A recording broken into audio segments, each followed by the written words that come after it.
आलोय कंपनी पेटली वाटते आता ही म्हटलं का दूध किती निघतो काय पण कृषी चाललंय या कंपनीचं पाहिजे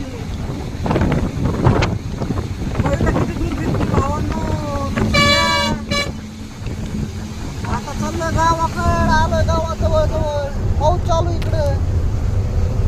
रस्ता चांगला त्यामुळे बागा 15 मिनिट चाललोय बघा बघा आमचा डावेर कसा आहे का नाही कडे का नाही काय राव तुम्ही लाईक सबस्क्राईब करीत जा माझा पहिला चॅनल हॅक झालाय त्यामुळे माझं समजा राडा झालाय जीवनाचं माझं खूप वाईट दिशा चालू आहे भावांनो सध्या दुसरा चॅनल खोललाय ह्याच्यावर टाकतो पहिला चॅनलला माझे सबस्क्रायबर ते लय मोठे होते प्लीज तुम्ही मला सबस्क्रायबर करा साथ द्या मला फक्त माझा चॅनल जुना भेटेल असा एवढी मी इच्छा करतो